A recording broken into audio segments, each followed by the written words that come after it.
Good morning, everyone. I am Coach Kathya, and I'll be leading the session this morning. And the topic is virtual leadership. So before I go any further, we'd just like to make sure that you can all hear me. So if you could just go in the chat and just say yes, that would be great. Okay, I see someone put up their hand. Okay, great. Awesome.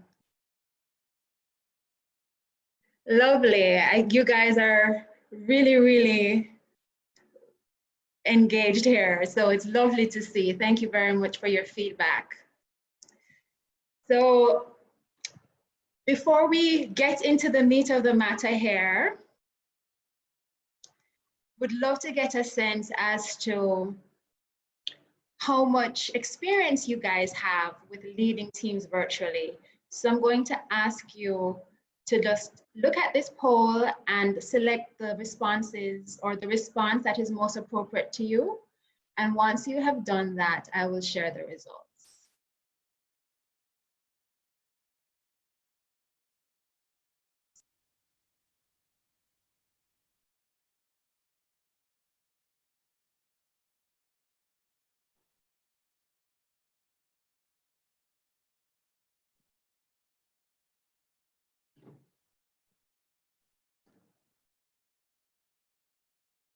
All right, so I'll give you 5 more seconds.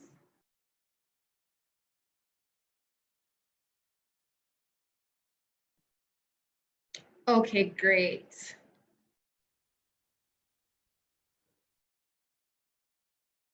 Lovely, so you'll see that 59% of you on the call right now are relatively new at leading your teams virtually. And that is what I would have expected. A few of you don't have a team or you have not been working virtually, at least not yet. And a small percentage actually have quite a bit of experience leading your team virtually. Great, thank you very much.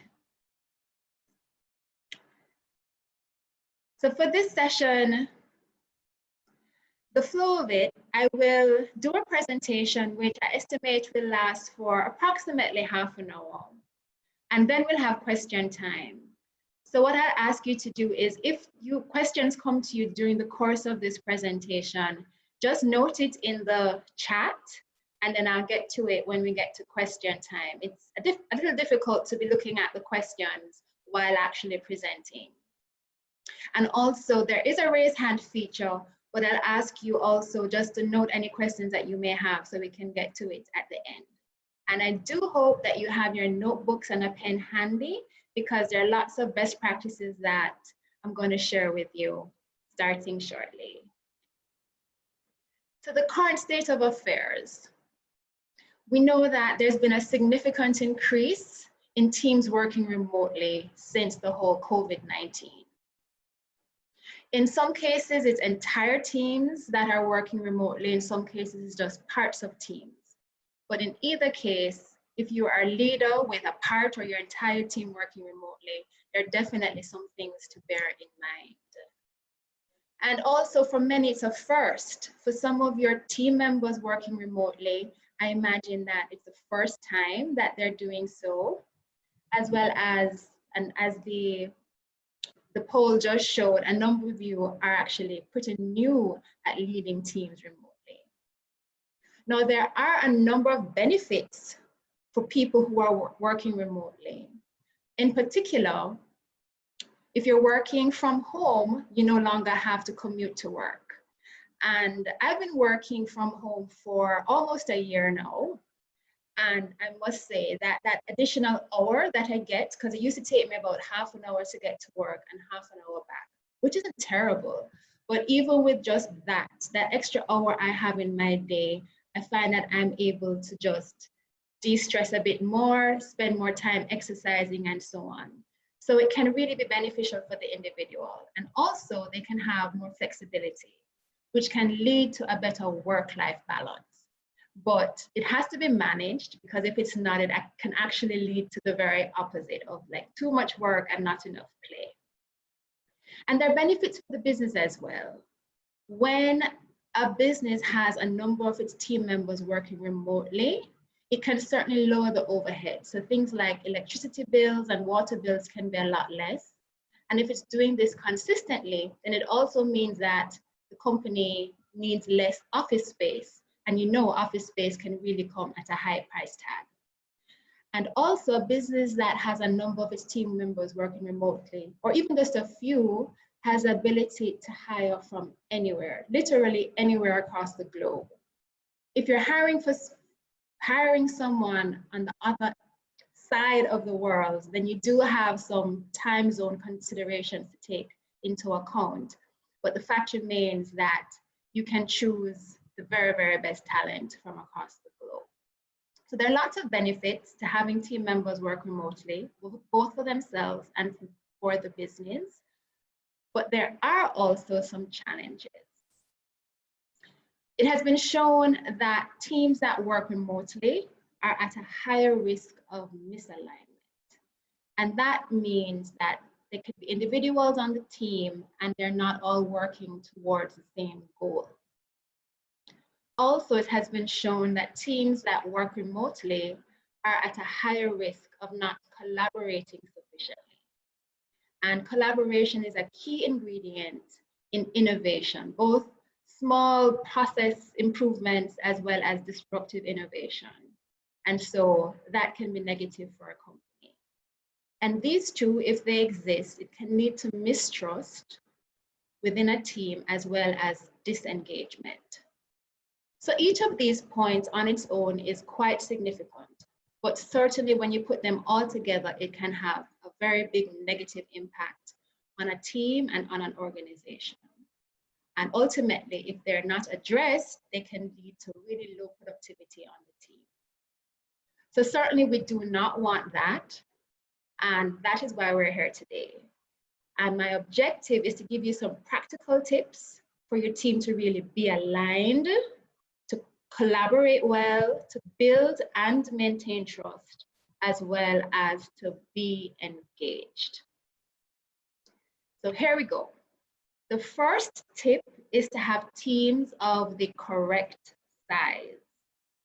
And most effective virtual teams are small ones. So research has been done, and it has shown that a team that has fewer than 10 people is ideal for a virtual team.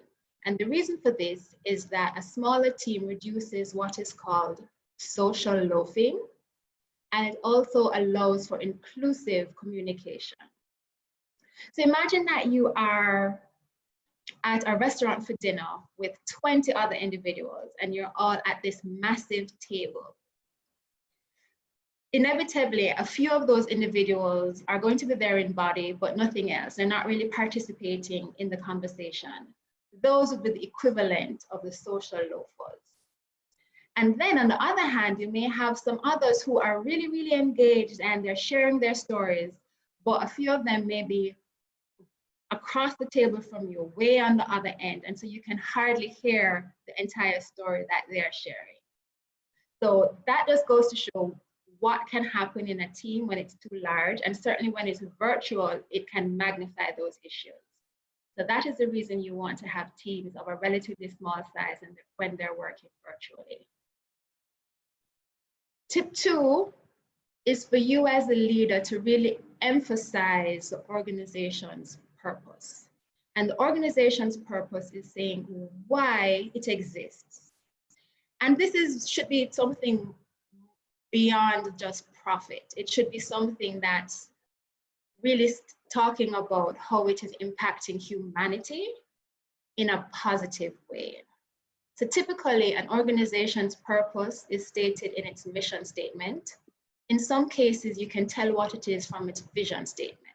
But in either case, you want to be reminding your team regularly about what your organization's purpose is. So this is something that you would want to be doing regardless of whether or not your team is working remotely. But it becomes even more important when people are working virtually because they're not in a place where they can easily connect what they're doing to this higher purpose. And so you want to have the conversations with them in a very meaningful way, probably have some activities with them so that this purpose, this bigger why, really resonates with them.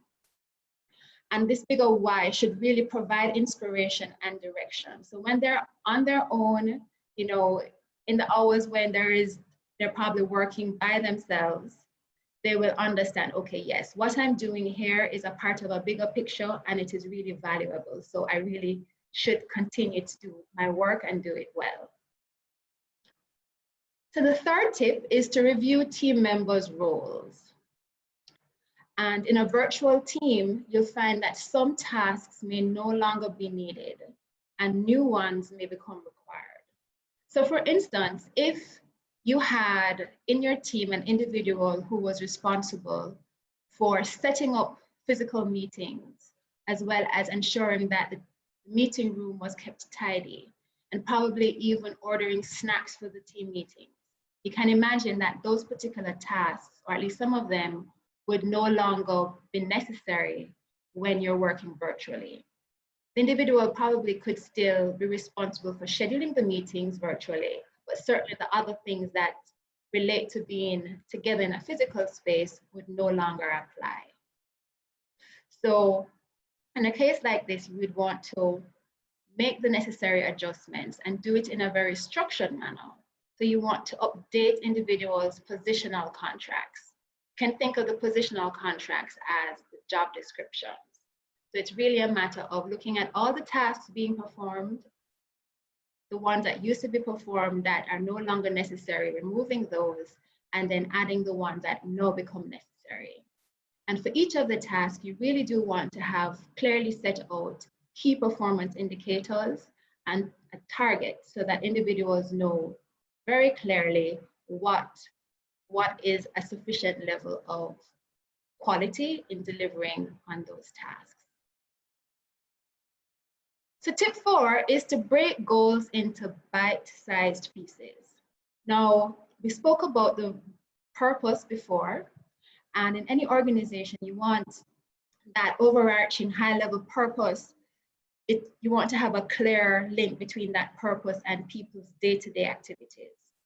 Now, generally, you would break down that big objective into objectives for different teams and then break those down into objectives for the various individuals.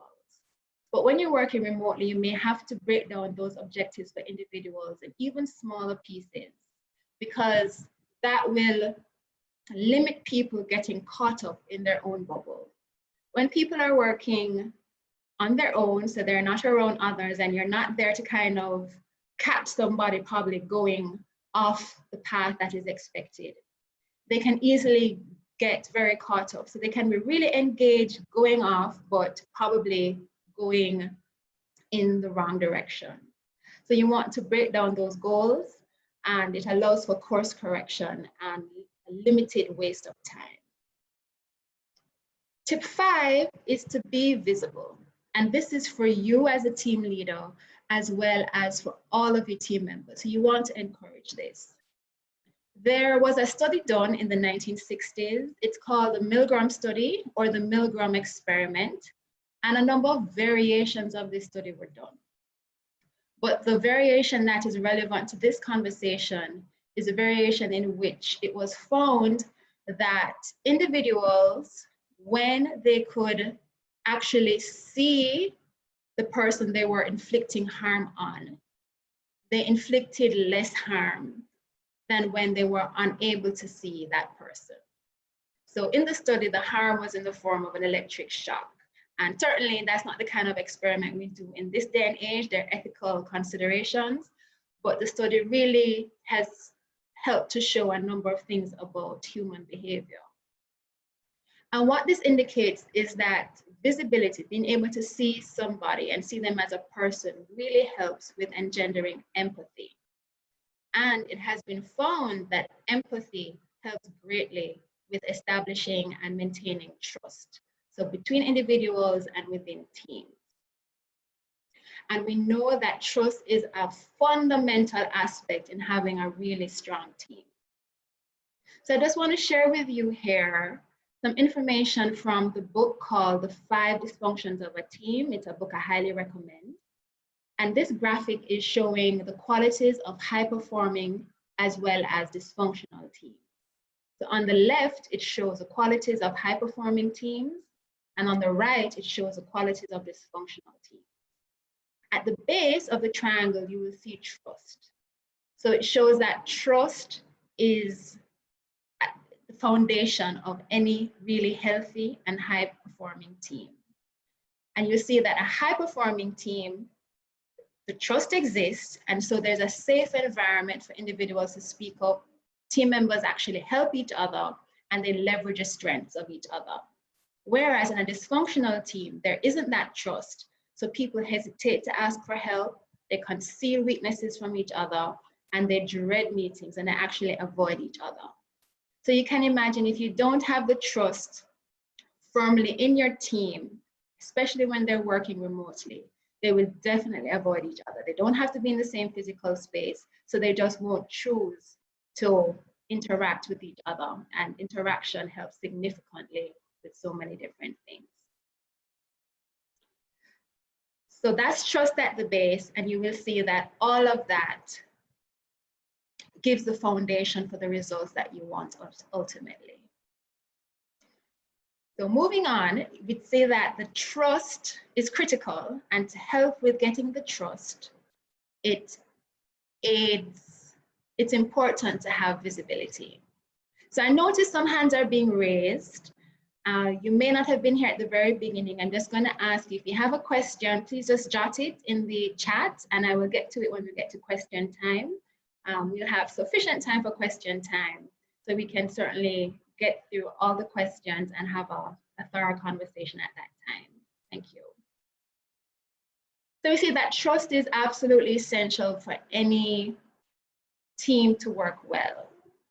And we see also that visibility helps to get that trust. So for you to get that visibility, for yourself as well as for all your team members, it's important to encourage rich interactions. And these rich interactions, the richest you can get in a virtual setting is a one-to-one video call. In normal life, the richest would be a meeting with one other person face-to-face in person. But now it would be a one-to-one video call. And it's rich because it's just one other person, one person you're interacting with, and that means that your full attention should be on them and theirs on you. And because you have the video on, you're really able to communicate in a way that you can get a sense of, the emotions, the body language says so much. Also for your teams, you do want to have team meetings with the video on. So I'm not suggesting that you have every single meeting with your video on, but where the objective is to foster this kind of camaraderie, as well as, even if you're talking about hard work, as much as possible, you do want to have the meetings with the video on. And you also want to have socials. So in this time, it would be virtually. And teams generally have socials in live and living color. And the reason is that they see the benefits of having people kind of play together. They get to get a sense of their full personalities, and that helps to form bonds. So we can't do it in person now, and it may feel a little bit awkward doing it virtually at the beginning, but just get in there and do it. You can have bingo sessions, you can do karaoke or some version of that. And I'm sure there are a number of different games that are available online that you can do with your team. All of this helps for people to understand or to really connect as human beings. And it's that humanness that allows that empathy to build and for that trust to build. And so you're not seeing each other as just a name. So with that, I'd like you to take another quick poll. And this one is just to get a sense of how much you actually do one-on-one sessions with your team members.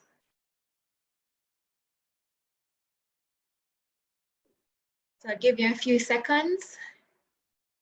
and then I will share the results. So the question is, do you have a one-on-one video chat with each of your team members at least once per month?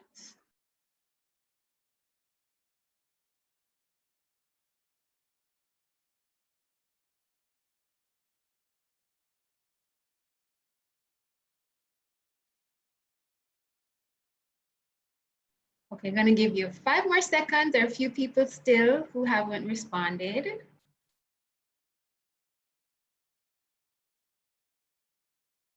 Okay, lovely.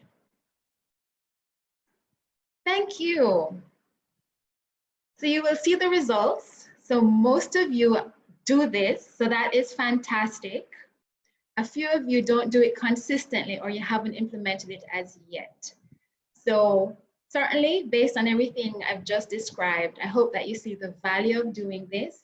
And you can think of it as equivalent of going out to coffee with a team member. It's not really to talk about work, but it's really to build that interaction. And also, it's important for you to encourage your team members to do this with each other on a regular basis.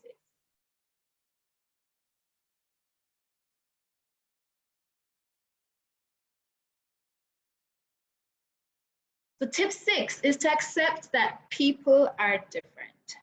So in this little graphic, so I know it's not people, but it illustrates the point. You have a doggy and you have a cat. The dog is barking away and the cat is meowing. So they're both communicating, but they're talking past each other. They're not understanding each other at all. And this is exactly what can happen in teams without you even realizing it. So people really do communicate differently. Some are primarily visual, which means that they communicate best or understand things best when they see them, see what is being communicated. Some people are primarily auditory, which means that they understand things best when they hear them. And then another group is primarily kinesthetic, which means that they understand things best when they actually get to touch and feel those things, or things are described in such a way that they get a sense of what it would feel like. So with that in mind, it's important for you as well as for all your team members not to just default to your preferred mode of communication. So for instance, let us say that you are primarily auditory, but you want to communicate with Tim, who happens to be visual. If you're not aware of any of this, because you're primarily auditory, you may find that you naturally just pick up the phone and have a conversation with someone.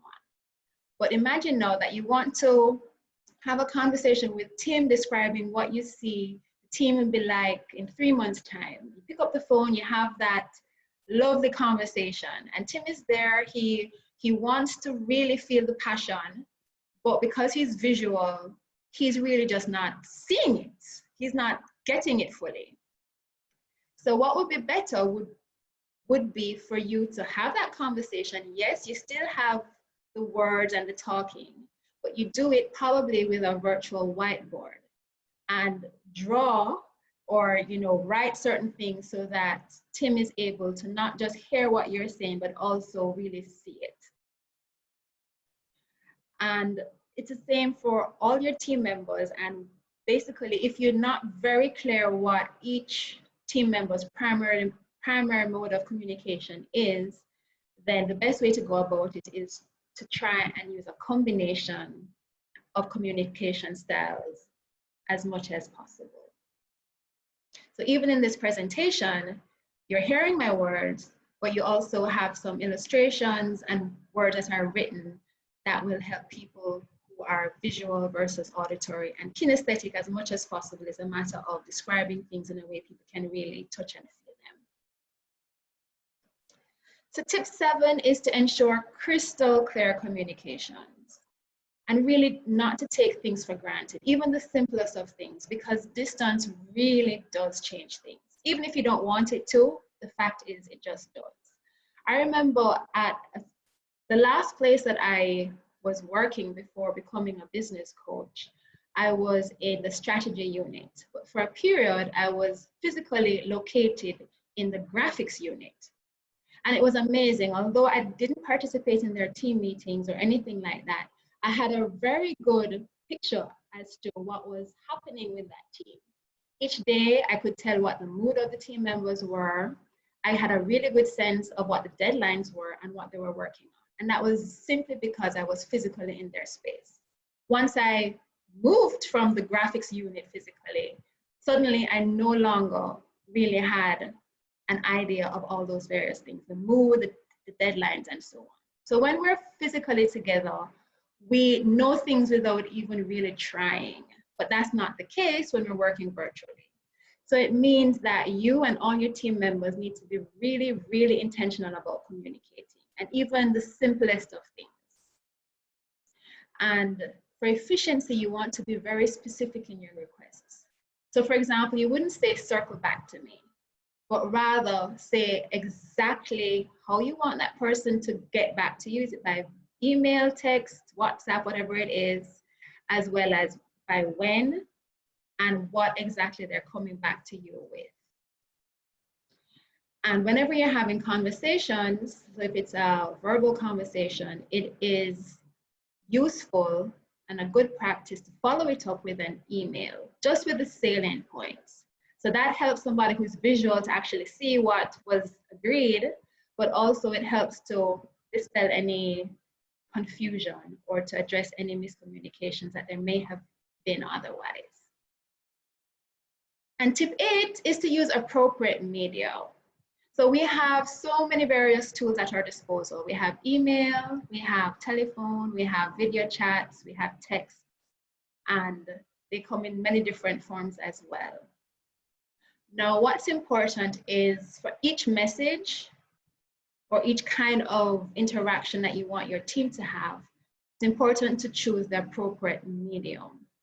It's amazing that even though I think we all know this, sometimes sensitive information is shared using text, which does not show that it is sensitive. It may well be, and the person receiving it, because it's not done in a way where you can actually see their body language and really console them, it comes across as being very uncaring. You definitely don't want that. So be very careful about the medium you use for each message.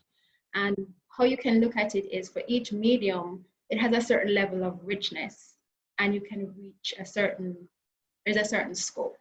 So earlier we spoke about using video chats because that's very rich. On the other end, you have like an email, which is not very rich if it's just text, but certainly the scope can be very wide. Certainly that is appropriate for certain things, but it's just a matter of considering every message and determining what would be the best means of communicating. And tip 9 is to solicit feedback. So as a leader, getting feedback is always valuable. And certainly now, I'm sure that a number of you are now leading virtually for the first time or are relatively new at it. So it's useful to find out from your team members how they are adjusting to working virtually. So you can find out from them what they like about working virtually and what they dislike. And you can do this depending on what you think is suitable for you and your team. You can do this through the one-to-one conversations. It can be in your team conversations. It can be through a survey.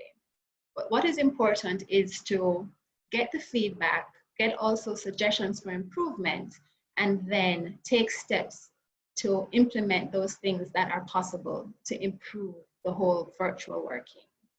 So in general, we always start from somewhere. So many of you are starting or have recently started leading teams virtually. So you started somewhere, but to improve, you do need to make adjustments over time. And finally, tip 10 is to establish healthy rhythms. So work and life can really blend together when you work from home. I know when I first started working from home, the whole eating thing was a little bit challenging for me in the sense that when I used to work at an office, when it was lunchtime, I would just get up from my desk, go to the cafeteria, and lunch would be there waiting for me. So no big deal. But once I started working from home, I would you know, stop work, leave my desk, go to the fridge. And sometimes when I opened it, I'd be like, oh, I don't have anything here that's ready for me to eat. And on some occasions, it meant that I'd actually stop and have to prepare something. And sometimes it took quite a while. So that would just break the flow. And I may end up working late just because I had, you know, other things to do in the middle of the day. So with some planning and structure, that certainly has improved. And what this just shows is that even some of the simple things, it is useful to have the conversations with your team so that they can really get to a place where they know for themselves what's a good time for them to be working and what's a good time for them to be doing the other things in life, because the balance is critical. And for those other times, you want to encourage them to spend really quality time with their family, reach out to friends. I mean, right now with all the social distancing, we should not be, you know, visiting each other too much and so on. But it's really important for our well-being to remain connected with others. So you want to encourage all your team members and to do it for yourself, and to do things like have time for exercise, listening to great music, all those things that help you with great balance. So the key is to just be aware of it and to put those healthy rhythms in place.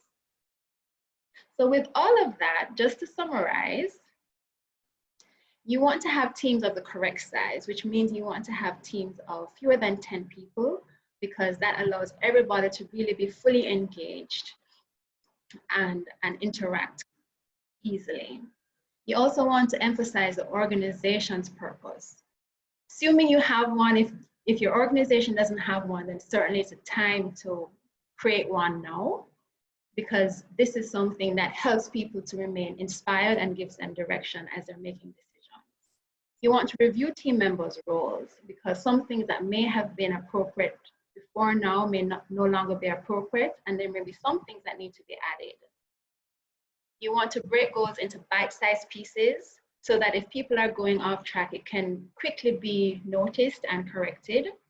You want to be visible. And this is for you and all your team members, because this helps with building empathy, and that helps greatly with trust.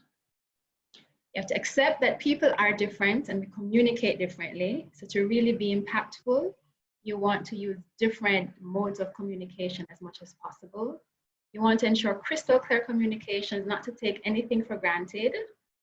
Use appropriate media when you're communicating, solicit feedback, and of course, establish healthy rhythms. With all of that, you would be in a really good position for your team to actually increase its productivity. As I said earlier, there are many benefits to working from home. And once we address the challenges, then we can really reap the rewards. So just before we wrap up here, we'd love for you to take one last poll. And it's just to get a sense as to which of these tips you found to be the most useful. So just going to give you a few seconds here.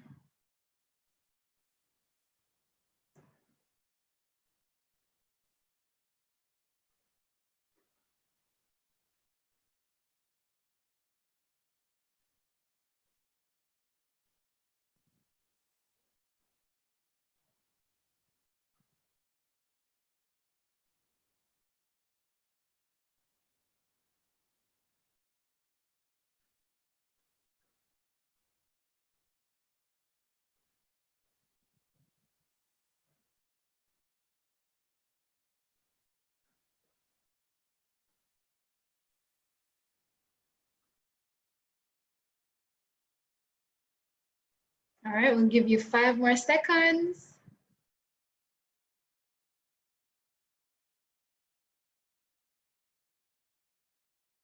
Okay, great. Wow. So I think that the winner was accept that people are different. Okay, awesome. And we also had a number of people who said ensure crystal clear communications and be visible. And the whole thing about reignite passion for the team's purpose. Fabulous. So thank you very much. That's been very useful for me. So before I close this formal part of the presentation, just want to share with you a program that we'll be running soon. It's a workshop. It's on this topic of virtual leadership, but it's really about mastering virtual leadership. The workshop will be held in 2 parts. Part 1 will be on May the 20th for 2.5 hours starting at 9 o'clock in the morning. And part 2 will be on May the 27th, also for 2.5 hours starting at 9. So in that workshop, I'll be leading it. We'll be going into more depth on a number of the tips that were shared with you today, as well as some additional tips will be shared. And you'll get some guidance on how to actually implement these within your team. So it's really about going deeper so that you can implement this seamlessly within your teams. You'll also be provided with templates and tools. And the investment for this is $99 US, which includes tax. So if you're interested in this, please go to this webpage, actioncoachja.cinduit.com/UMCW0008. There you can find out more information about the workshop, as well as you can register. And if you feel that this would be useful for others on your team, in your organization or elsewhere, then please feel free to share this as well. So with that, it's now time for questions. And I see that there were quite a few questions popping up earlier. Okay, I see some hands being raised as